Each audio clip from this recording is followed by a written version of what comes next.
Hi, everyone. This is Tatiana Pastoric coming to you from Seattle. We are here for the YEH Online Bridge Cup. And it is not every day I get to speak to a rocket scientist. Al, hello. Hi. Good to So be here. every time I say something, he could just say, but that's not rocket science, and he will be right. I want to talk to you about bridge and robots. I was told that I should ask you about it. I know nothing about it. Please tell me. Well, robots, of course, eventually are going to take over the world, but before they do, Just drops the bomb just like that. no. Well, Hal was a good friend of mine. Anyway, in many games, robots are developed in order to play and see if they can play better than the best human players. Chess robots can play better than the best. Recently, they've done that. Go just was broken, where they can play better than anybody. Bridge is another story because it's a different game. It's a game of incomplete information. It's a game of probability. There are certain strategies. Many of these other games I mentioned are complete information. You see everything. In bridge, you don't see everything. So it's a different idea of how to do things.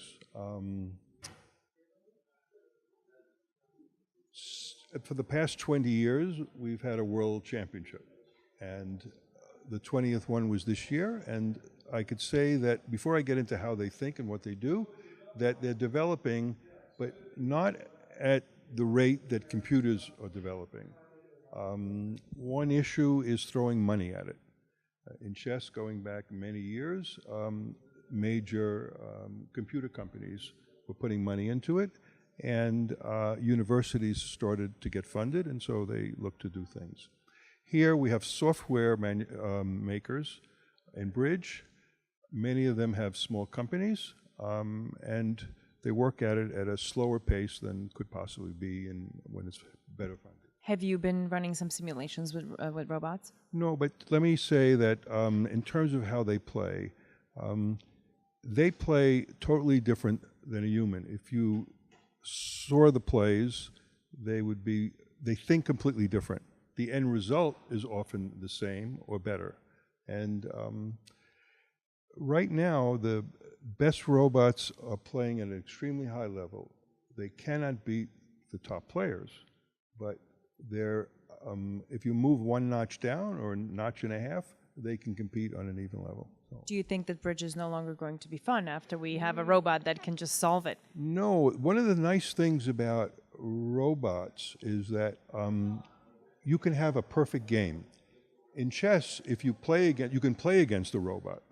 But in bridge, you can create a perfect competition.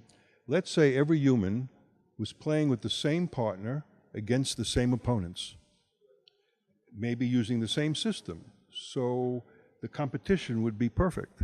Same partner, same opponents.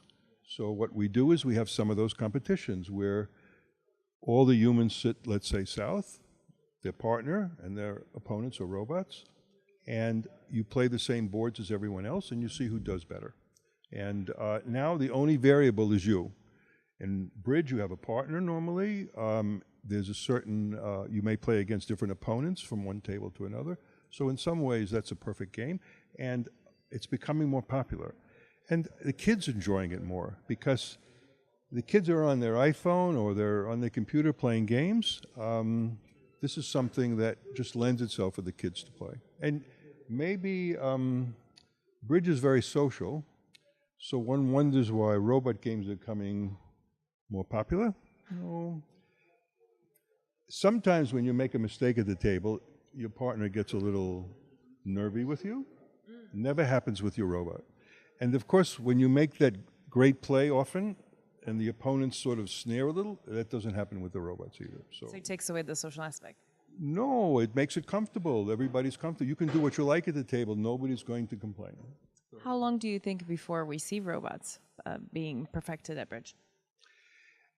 There's another level that has to come about, more artificial intelligence, and that's not quite there. And also, I'll say some words, maybe they're understood or not, game theory. Again, bridge is a game of probability, and it's also a game of strategy, and game theory is like human life. You make a decision, the opponent makes a decision. Maybe if he knows how you're going to think, he thinks differently. It goes back and forth. So it much more resembles life than the other games. So, in fact, one could say chess is just an expanded tic-tac-toe. Of course, it's impossible to master it. But yeah. Anyway, the excitement part too is that you're playing with a partner who, and then this is not robot bridge, but playing with a partner, you can develop a partnership, you can explore different bidding systems. It's a the game is completely exciting, and I think the robot play adds a feature to it.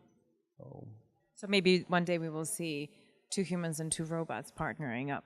Well, on some of the sites, if you went on to a playing site like Bridge Base Online and you didn't have a partner, you could rent a partner. A robot? Yes, and you could play. Well, that's awesome. We are living in the future.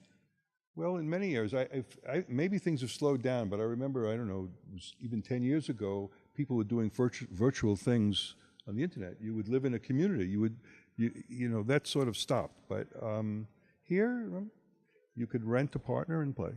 I remember watching Star Trek 10, 15 years ago, and I was like, this is never going to happen in my life. And here we are. Maybe we'll have a holodeck and we'll all play bridge with them. Yeah. Science fiction is like, I still remember as a kid, Dick Tracy, you know, he would go on his watch and yes, it's taken us a long time to get there, but we're here, so. But we would say that no longer it's science fiction, now it's just science and we are living in it. Thank you very much, Al, and we will continue following our matches here. Thank you.